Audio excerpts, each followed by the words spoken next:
Todo mundo bem hidratado aí, porque, gente, olha, é difícil, viu? Muito difícil.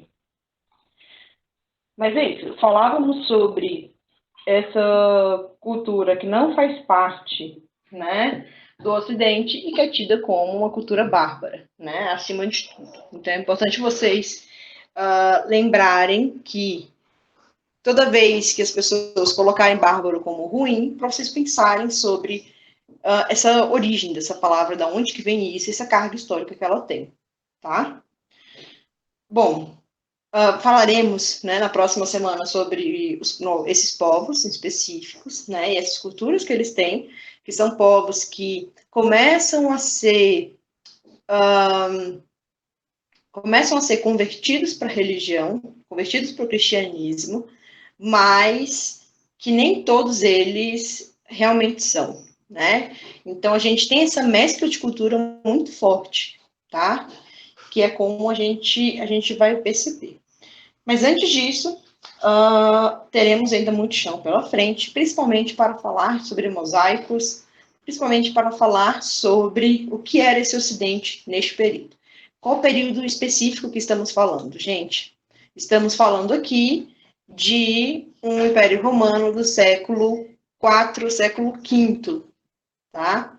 Por que isso é importante? Depois de Cristo, tá, gente? Por que isso é importante? Porque temos essa Roma já dividida em dois, tá? Lembrando que Roma antes, o Império Romano antes, era dividido em mais de... era dividido em três, depois ele passa a ser dividido em dois, tá?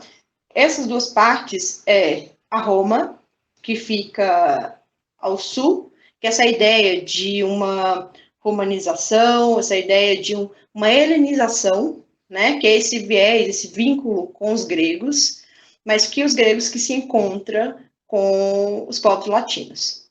Tá? Então, temos aqui essa Roma, como a gente conhece, e temos Constantinopla, né, que é a segunda cidade, segunda capital desse Império Romano, tá? Lembrando que ele ficava dividido em dois. Constantinopla, como vocês viram, era justamente a casa de Constantino, né? Aquele que colocou aquela coluna imensa, né? Dentro deste período, temos ao sul o Império de Justiniano, tá? Qual que é a importância desse Império de Justiniano? Porque Justiniano vai criar aquilo que a gente conhece como, principalmente nesse período, né, onde ele está reinando, vamos ter essa arte bizantina, né? Uma arte de Bizâncio. Não sei se vocês lembram do... E aí talvez seja interessante vocês recorrerem ao módulo passado, que Bizâncio era um dos territórios lá na ponta, né, completamente oposto do Egito, que ficava na ponta onde os gregos ainda dominavam. Né? Então, Bizâncio também fazia parte do território grego, que logo depois foi repassado para o Império Romano. E em Bizâncio, a gente tem uma série de murais, né, que vão ser trabalhados, e aonde a gente tem essa variedade de ícones, né, muito maior, e aonde a gente encontra não só como processo também de helenização. Uma coisa que é importante de lembrar de Bizâncio é que Bizâncio eram extremamente católicos, e ali o que a gente tem é um cristianismo ortodoxo, tá? Vou mostrar para vocês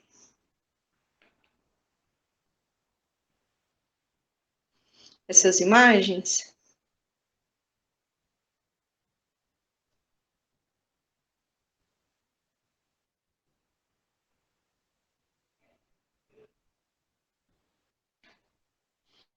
Como esta primeira. O que vocês veem nessa imagem?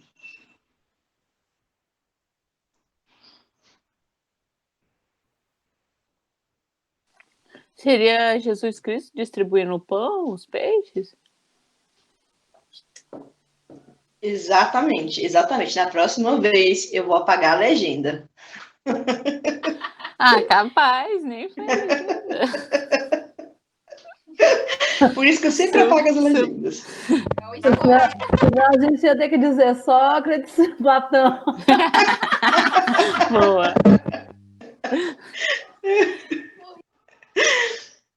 Não, né, gente? Pô, eu ia pelo menos deixar a data, né? Para vocês terem uma noção, mais ou menos, de qual período, né?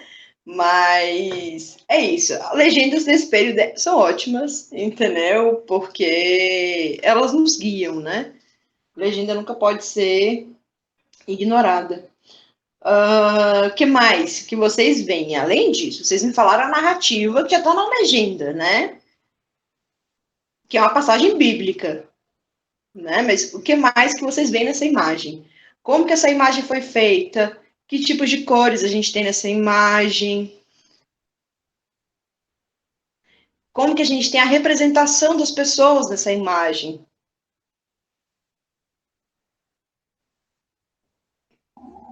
Sei que vocês estão fazendo fila para poder falar, mas vamos lá, Bárbara.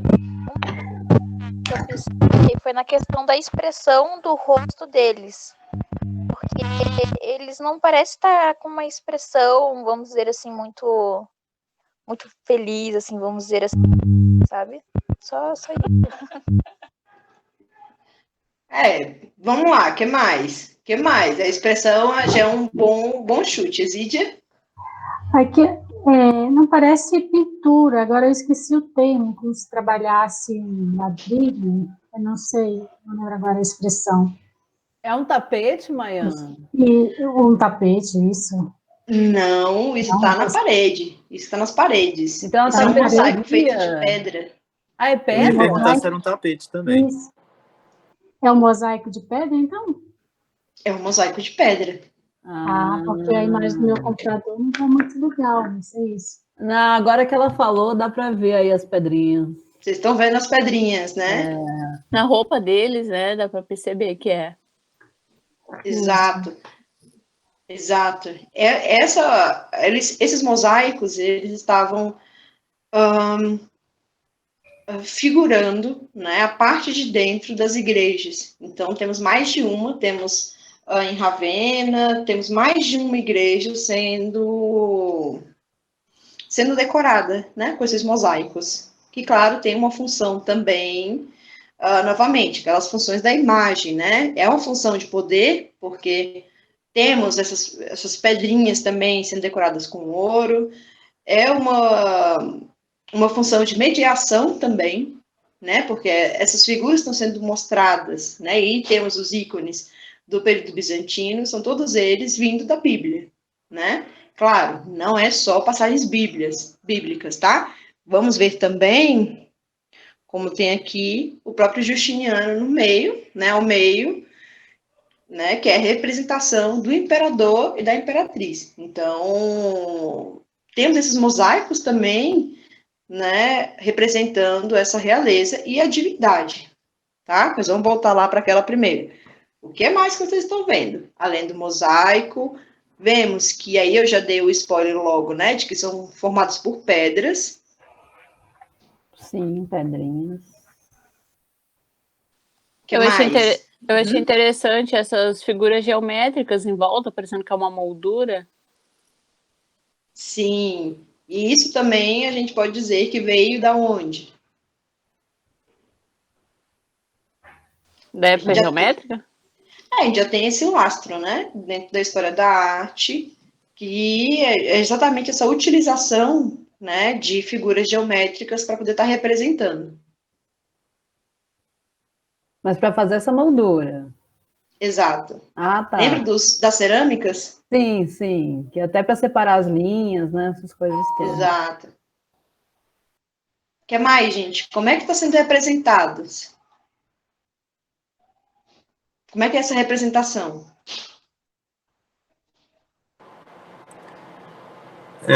A cor dele é diferente da dos outros, então a gente vê uma diferença. Primeiro, ele é mais vivo e os outros são mais um papel secundário nesse sentido. Até o próprio tem um triângulo, né? Que ele está no meio, então exatamente dividindo. Ele é o ponto mais alto.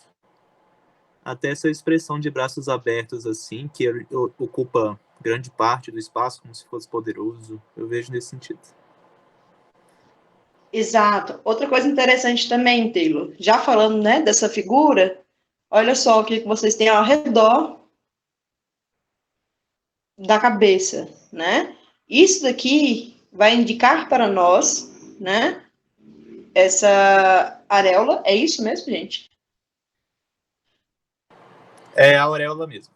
Isso. Vai indicar para nós justamente essa divindade, né? Então, temos essas figuras, né? Como Maria, Jesus, e claro, vamos ver também que os imperadores também têm essa mesma representação ao redor da cabeça. Uma coisa interessante, vocês veem alguém de costas? Não. Né? Então, temos aqui um ideal de frontalidade, né? Todo mundo está sendo representado de frente.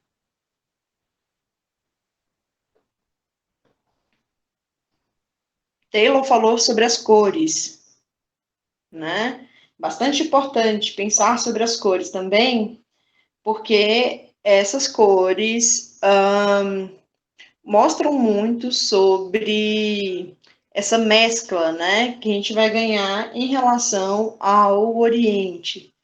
Então, temos cores mais vivas, né? Não temos mais uma coisa monocromática, né?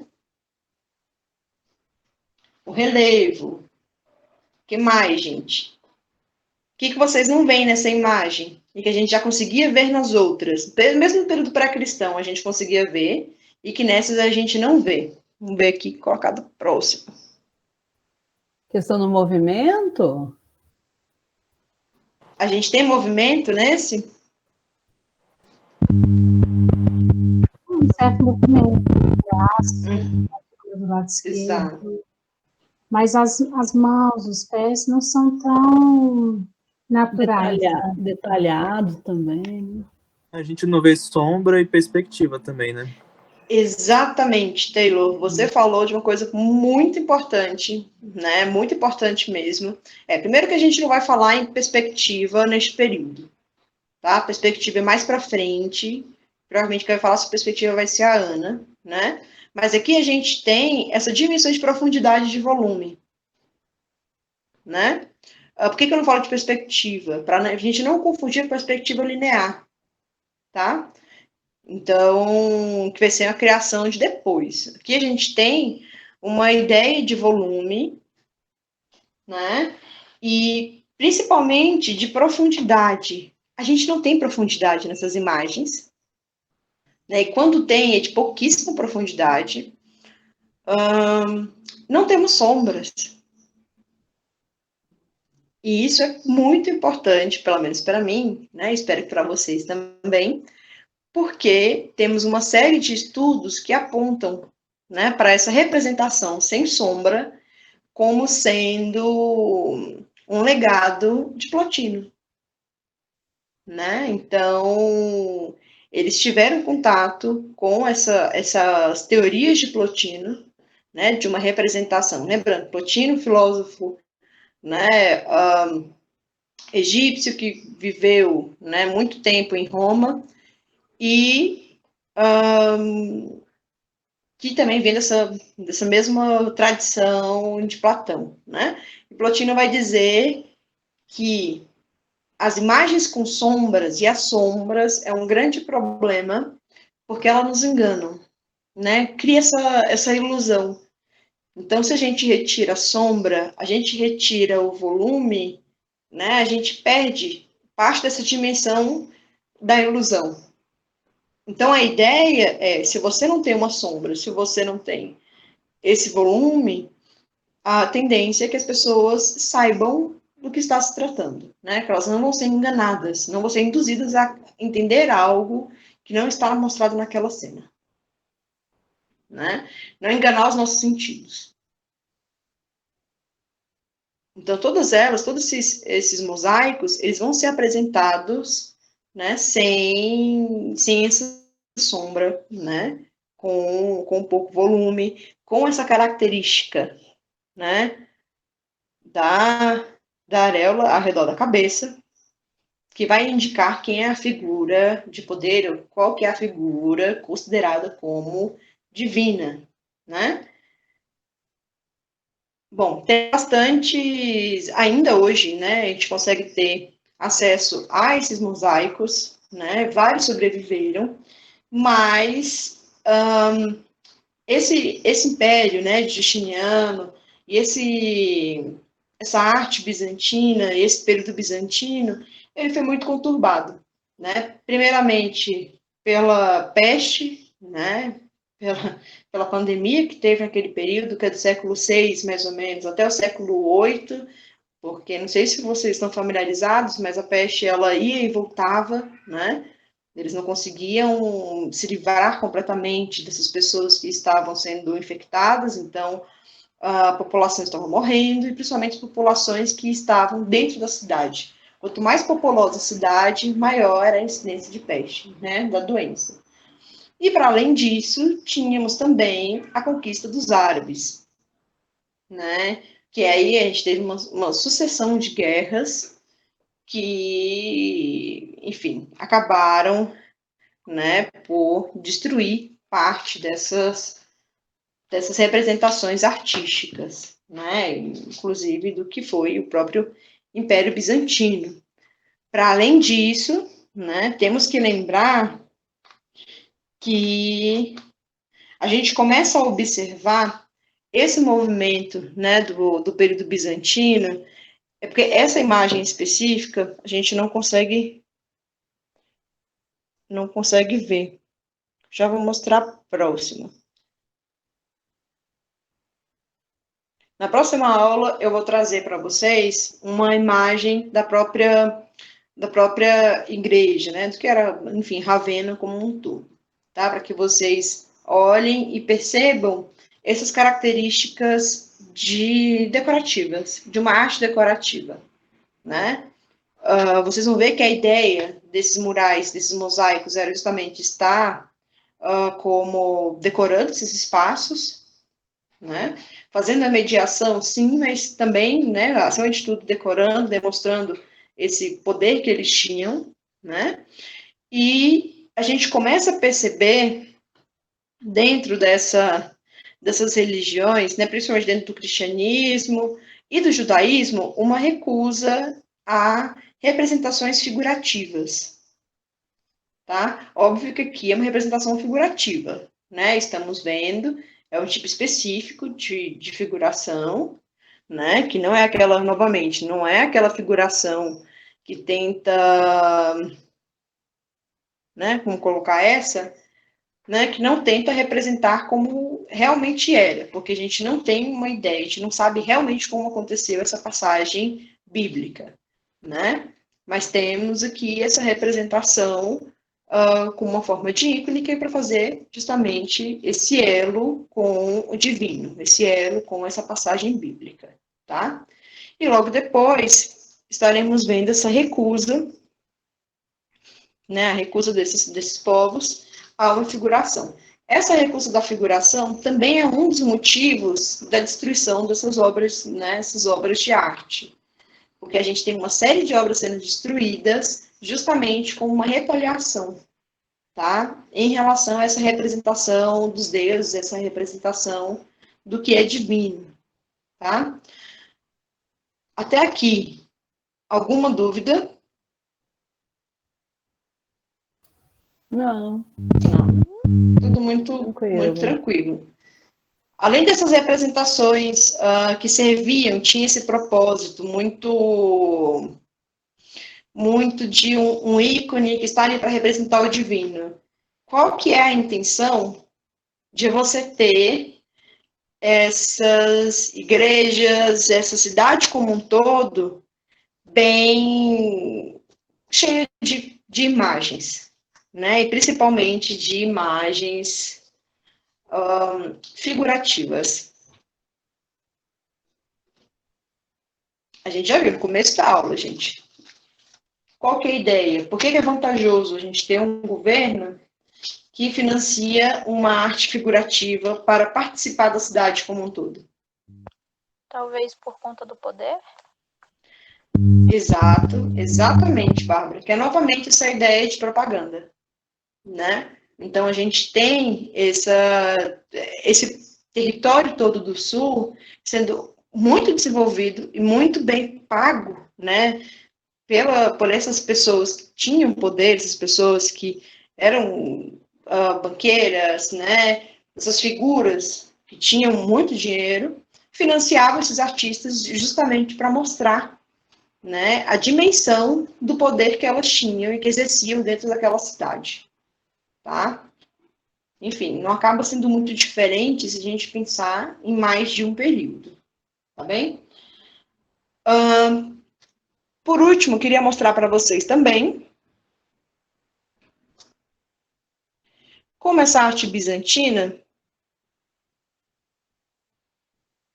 é representada mais para frente, né, por um artista russo. O que vocês veem aqui? Essa é uma imagem super comum na Rússia, é uma imagem utilizada por mais de um artista, uma imagem que vocês encontram como uma representação popular, né, dentro da Rússia. O que vocês veem nessa imagem? Muita anemia no povo russo. Gente, é bem diferente, né? As proporções. Cara, Você bem perceba? A gente começa a ter um outro trato em relação à imagem, né? A verossimilhança não tem nada a ver aqui. Eles não estão falando de uma imagem mimética que pensa uma representação do real, do que o olho está vendo, né? Aqui é exatamente uma representação de Maria com Jesus.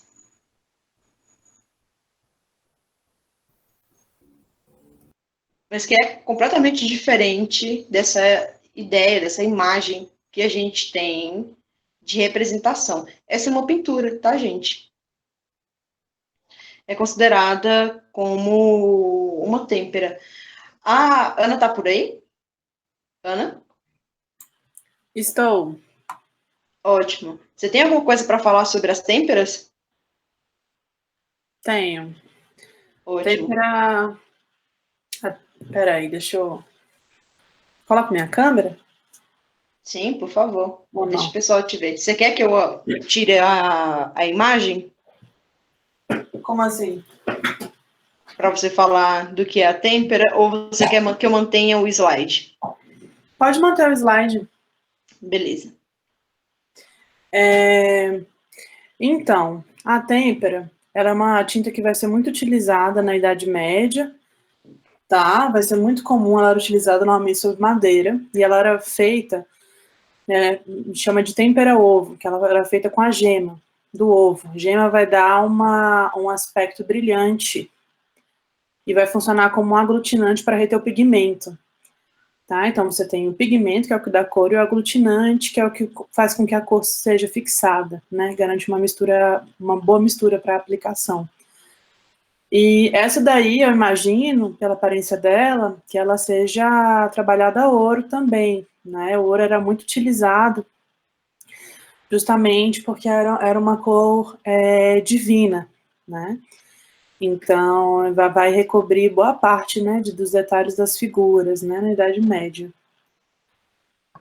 E é isso, muitos desses, esse daí é um tipo de ícone, né, uma representação em madeira, bidimensional, uma pintura que vai servir para devoção, e aí representa, né, a Maria e o menino, Jesus, né, vocês veem, evidentemente que não tem uma preocupação, como a Manhã falou, com a verossimilhança, né, então a ideia não é imitar as coisas como se observa, mas sim fazer uma representação com caráter divino. E esse divino não pode ser próximo do humano, né, nesse sentido do distanciamento. Isso aí, enfim, a Maya pode falar muito sobre isso, porque isso tem todo um sentido filosófico, né, como ela falou da influência de Plotino. Mas é isso, vai ser um tipo de representação muito comum, também algumas famílias mais abastadas dessas representações também poderiam ser para uma devoção particular, mas elas também se encontravam nas igrejas. Exato. Obrigada, Ana. Isso é para vocês verem sobre a anemia, viu, gente?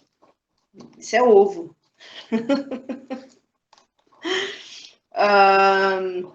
Então, sobre essas representações, né, o porquê que essas imagens, né, esses ícones, eles aparecem não só dentro das igrejas, como a Ana bem disse, mas eles aparecem como uma forma de representação e de culto, né, muito forte dentro da casa das pessoas, né, então, principalmente por essa noção de mediação. Então, se a gente pensa em ícone, a gente lembra que os ícones são mediadores, né? São imagens que mediam, imagens que, em sua maioria, não são tratadas como representação fidedigna do que é divino, porque, gente, né? A gente não consegue dizer com propriedade o que é divino, né? Mais uma vez, temos uma limitação, né? Humanos não reconhecem, humanos não chegam perto do que é o divino, né? A gente faz uma projeção, a gente faz uma tentativa de se aproximar, né, dessa divindade por meio dessas representações, tá? Então não é à toa que essa representação não pode ter traços de proporção, né, semelhante aos nossos corpos, né? Porque a ideia é que ela relembre o que é o divino, né? É que ela faça esse vínculo realmente, né? Então, essas imagens são muito importantes para a Rússia, de modo geral. Ela vai ser, lembrando, a Rússia, né? A Rússia, parte da população, né? Teve essa influência de um cristianismo ortodoxo, né? Que é esse cristianismo ortodoxo que vem de Bizâncio. Então, a gente vai ver, né, esse tipo de representação sendo realizada do mesmo modo, muito próxima aos mosaicos, né? Então, a gente tem, inclusive, o que a gente consideraria, né, como deformidades do corpo, que não são deformidades, né? São formas diferentes de representação do que é divino. Novamente, essa imagem é uma imagem muito comum. Se vocês colocarem ela no Google, vocês vão encontrar várias dessas imagens sendo representadas de formas diferentes, porque é uma imagem como se fosse as nossas santas aqui no Brasil, né? Imagens que a gente tem ali a Nossa Senhora da Aparecida, por exemplo, que é representada daquele modo, né? E que a gente tem uma série de cópias sendo feitas dessa representação e se difundindo dentro do espaço, né? Dentro do país. Então, é bastante importante a gente perceber isso. Para além disso, acho que aqui de imagem eu finalizei. Queria voltar um pouco para falar sobre Constantinopla, né? Que eu vou estar trazendo imagens na semana que vem, para a gente lembrar que Constantinopla é uma região que hoje a gente conhece como Istambul, né? Que fica na Turquia. Então, que tipo de arte vamos ter ali dentro de um Império Romano, dentro daquela região que era Constantinopla, mas que tinha uma aproximação muito forte aos povos árabes, né? E que tinha essas trocas com os povos árabes, né? O resultado disso é uma representação da arte completamente diferente do que a gente tem, né, em relação a essa Roma, né? Lembrando novamente, Roma, Constantinopla, tá? As duas capitais do Império Romano. Alguma dúvida, algum comentário? Aqui, tranquilo. Maravilhoso. Tudo certo. Vocês conseguiram fixar a diferença de ícone, de símbolo? Ainda não está perfeito, não, mas assim, olhando já dá para mais ou menos entender. Deu para entender bem. Sim, uma coisa que eu acho que o que dificulta muito para nossa compreensão de ícone, principalmente desse ícone medieval, é a compreensão de ícone que a gente vai ganhar dentro da modernidade, né? Da modernidade não, gente, perdão. Dentro do período contemporâneo e da arte moderna. Exatamente. Tá? Isso, porque a gente... Quando fala ícone, eu penso desde o ícone, sei lá, do Windows até a pessoa que é um ícone em alguma coisa, entendeu? Sim, é isso, são tipo representações para a palavra, né? O que a gente pode lembrar, que talvez facilite, é que essa palavra ícone, ela vem justamente da palavra eikon, em grego, né? Que é uma palavra que a gente utiliza para imagem da antiguidade. Qual que é a função dessa palavra, eikon, para os antigos, né? Para os gregos? Eikon são aquelas imagens que são transparentes. É a imagem que você olha para ela e você sabe a parte inteligível que contém nela. Você consegue ver, né? Lembrando que a gente tem uma dicotomia que é entre eikon e eidolon, né? Eidolon são imagens opacas, aquelas que a gente vê, estilo mito de Narciso, tá? Que se vê olha para a água e ao invés dele olhar o reflexo dele e ele entender que aquele reflexo é apenas um reflexo, né? Não, ele se apaixona pelo próprio reflexo e acaba se afogando, né? Então, isso é uma imagem eidolon, uma imagem opaca, uma imagem que, inclusive, tem uma carga negativa, não só dentro da antiguidade, mas dentro do período do Império medieval, do Império Romano. É uma imagem que boa parte dos filósofos, dos historiadores, né, eles abandonam, tá? E aí a gente tem essa ideia de um ícone que se transforma em um ícone, né? Que é justamente essa imagem que é transparente, que você olha para ela e você sabe que mesmo que ela tenha essa representação que não é fidedigna, você sabe que o que está sendo representado ali é Maria e Jesus, né? E justamente essa representação do que é Maria e do que é Jesus é que vai fazer com que você entenda essa imagem como mediadora. Sim, né? E ela essa... também não... Perdão, Maia. Não, pode falar. Achei que você tinha dado uma pausa. Não, pode falar. Porque ela também não pode se confundir com aquilo que ela representa, né? Acho que esse é o grande ponto, é o que ela representa. Ela representa esse divino, como? Pelo ouro, pela referência. Se a gente for pensar essa coisa do ouro, né? Enfim, desse sentido do ouro, né? A gente pode pensar, né, Maia? Me ajude aí no mito da caverna, né? O sol, a equivalência com a verdade. O cristianismo é mestre em se apropriar da filosofia, da antiguidade, né? E tomar para si coisas que eram filosóficas. Então, aí vai ser o divino, né? Imagino que tem essa relação, né, mãe? Sim, tem sim. Essa relação da cor, né? Principalmente essa cor amarela e a utilização do ouro é utilizada desde os antigos, né? Como sendo uma representação dessa divindade, né? E como sendo não só divindade, tá, gente? Entender como Deus, né? Claro que vai assumir isso no início do período medieval, que depois a gente vai ter outras coisas que também, né, possam estar atreladas a essa ideia de divino, como o próprio azul, né? Porque os gregos não conheciam o azul. Então, lá para os gregos, a gente tem essa ideia do amarelo como sendo não só algo divino, em termos de inteligível, em termos metafísicos, né? Esse amarelo, ele vem como sendo a melhor parte também, né? A melhor parte do corpo. E a melhor parte do corpo para os gregos é sempre a alma, né? E aonde que essa alma está localizada para os gregos? Para muitos deles vão dizer que a alma está localizada na cabeça, né? Que nossa alma está localizada na cabeça. Isso é muito interessante para a gente pensar, principalmente quando a Ana for dar aula sobre renascimento, que é sobre essas equivalências, né? Do que a gente compreende enquanto alma, enquanto melhor parte e enquanto racionalidade. Né? Porque a gente vai ver que a gente vai ter essa passagem do que é uma alma, uma simples alma, como fonte de vida e de inteligência e de raciocínio, a gente passa a ter essa alma sendo colocada como racionalidade.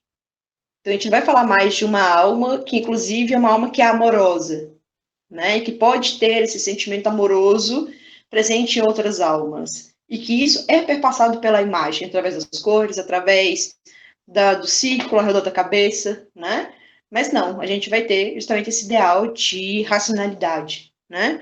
Então, as cores é extremamente importante, né? Como também, e aí vocês podem ver novamente, né? Essas imagens que a gente passou hoje, a ausência de sombra, né? Se a gente pensa no amarelo como luminosidade, né? No amarelo como vem com essa ideia de inteligível, né? O amarelo que vem com uma ideia da melhor parte do corpo, vamos ter também essa sombra, né, essa cor escura ou preto sendo colocado como uma cor opaca, né, como sendo uma cor, uma representação que você não consegue ir através dela, você não consegue relacioná-la a outras coisas. Alguns filósofos vão colocar cor preta como sendo uma cor da matéria, né, uma cor que remonte à matéria.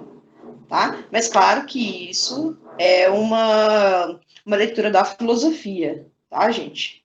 Novamente, da filosofia. Isso não tem a ver com o estudo de cores, tá?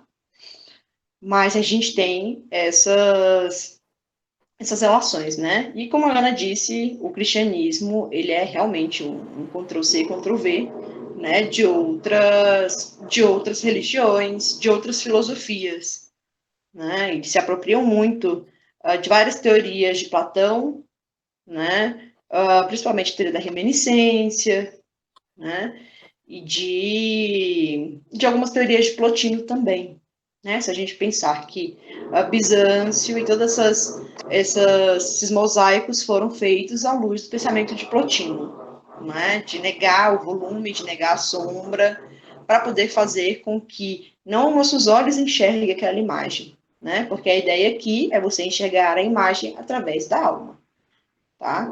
Por isso que para eles essas representações eram representações perfeitas do que era divino, né? Ora, se a gente representa, né, muito próximo do que a gente tem do nosso corpo, é a representação do divino, né? É uma representação do corpo humano, tá?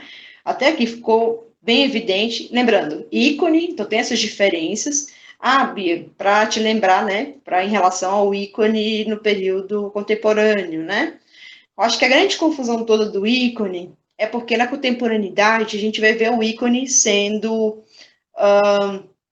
colocado como o ícone da semiótica, né? Que é justamente essa ideia de um ícone como mímese, né? Como verossemelhança. Aham. Então, essa imagem do ícone vai ser utilizada através da fotografia para dizer que é o real. Então, tem que ser uma representação verdadeira e fidedigna, né? Que esteja representando aquilo que aconteceu. Isso vem de uma teoria de Peirce, né? Que não tem nada a ver, né, com esse ícone que a gente tem dentro da história da arte de antes, né? Mas é isso, é uma ressignificação, né, de um conceito. Por isso que ele vai ganhando uma série de camadas, né, do que possa ser colocado como um ícone. Uhum. É isso. Tá? E o símbolo é só a gente pensar na camisa do Brasil, é isso. Entendeu? E de como essa camisa do Brasil ela vem sendo utilizada de N formas diferentes, tá? Outro símbolo é exatamente a ideia da hóstia, né? Que a gente, quando faz primeira catequese, né, primeira comunhão, a gente vai lá no meio da missa e a gente está ali comendo a hóstia como uma representação do corpo e do sangue de Cristo, Sim. né? E aquilo é um símbolo, né? Para a gente é evidente que a gente não está comendo o corpo do cara, entendeu? Não é sobre isso. Que bom. Né? Mas é isso, é sobre como esses símbolos funcionam, né? Então, todo cristão sabe que naquele momento exato eles têm que ir lá na frente e pedir a bênção para poder, né, participar dessa comunhão, né?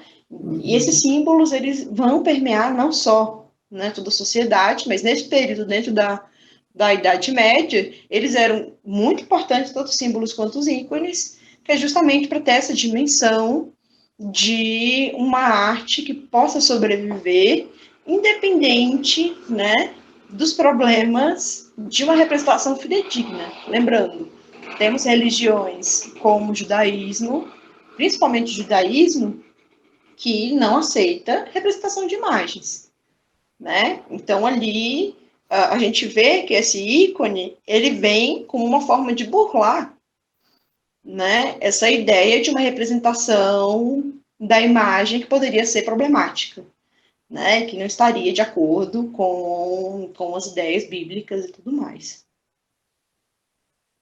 Tá? Alguma dúvida, gente? Foi em relação a ícone, a símbolo? A gente vai voltar, na próxima aula eu vou trabalhar mais com ícones e mais com símbolos, né? Principalmente para a gente entender como que isso funcionava com os outros povos. Né? E aí a ideia é a gente adentrar nesse universo de uma arte bizantina que vai chegar nos russos e de uma arte de povos como os vikings, né? Os vikings, não sei como é que se pronuncia isso, mas de uma arte que vem deles que é completamente diferente, que é justamente trazendo aquela ideia de povos seminômades, né, que não tinha construção de monumentos, né, mas que carregavam essas obras junto com eles. Bárbara, queria falar alguma coisa?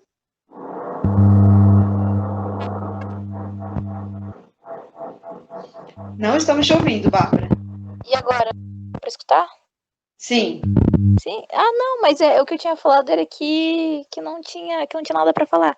Mas agora, né, me veio uma coisa na cabeça, essa questão de símbolo. Uma coisa que a gente pode relacionar muito é igual o gesto de fazer um coração. Porque a gente leva muito. Eita, falhou de novo. Peraí. Foi? Agora foi? Foi. Então, essa questão de símbolo me veio muito à cabeça, até uma coisa que a gente relaciona mais de perto, vamos dizer que a gente, entre aspas, aprende desde pequenininho, mas essa questão de fazer coração, por exemplo, que a gente relaciona muito ao amor, né? Vamos dizer assim, um símbolo mais próximo da gente. Sim, exato. Aí essa ideia do coração ser um símbolo do amor, né? Exatamente isso.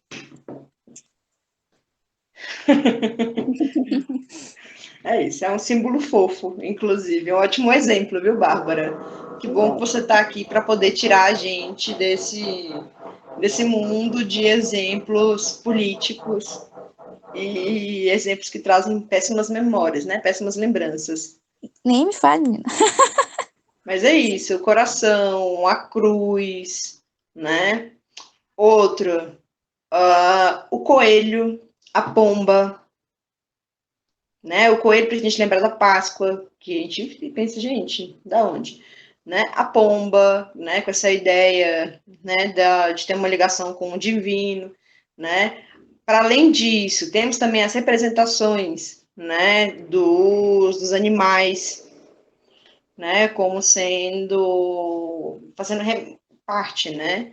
Dessas constatações divinas, né? Mas é isso. O símbolo é sempre uma imagem que possa estar remontando a algo abstrato, ou um sentimento, a uma noção, enfim, que não é palpável, né? Que não tem como a gente estar representando igual também.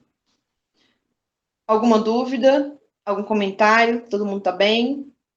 Tudo certo. Tranquilidade. Beleza. Todo mundo teve acesso ao texto? Google Sala de Aula? Ah, sim. Sim, né? Eu tive. Massa. Gente, a cada módulo, querendo ou não, a gente vai ter que criar um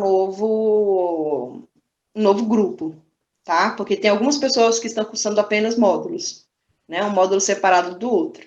Então, eu peço um tiquinho, assim, da paciência daqueles que vão fazer o curso inteiro, tá? Porque geralmente vai chegar um convite ou outro, e aí vocês vão ter acesso a esses novos materiais, tá? Vou deixar para vocês o vídeo, vou deixar os slides também, tá? Para que vocês tenham acesso a essas imagens, é melhor o slide inteiro, para que vocês não tenham que ficar catando imagens separadas, tá? Uhum. Próxima aula, continuaremos com o texto do Bi, tá? Porque é isso, eu gosto muito dele, eu acho que temos poucos medievalistas, né, que realmente compense a gente tá dando uma olhada. Mas eu vou pensar se eu vou trazer também uma Michelle Perrault, tá? Para que a gente fale um pouco também sobre essas mulheres, esses artistas deste período, tá? Que a Michelle Perrault vai trazer um pouco sobre essas mulheres. Tá bom? Tá certo. Beleza. Tudo certo? Tudo Podemos certo. ficar por aqui? Ok. Fechou então, gente. Vamos nos falando, tá? Obrigado pela participação de vocês. É sempre muito, muito bom e muito fluido quando vocês participam também, tá? Eu fico muito feliz. Obrigado, Mayan. Obrigado, Ana. Tchau, gente. Tá bom, tchau, tchau. Obrigada. Tchau, gente. Tchau, tchau. Obrigada. Tchau, Tchau, gente. Obrigadão. Se cuida.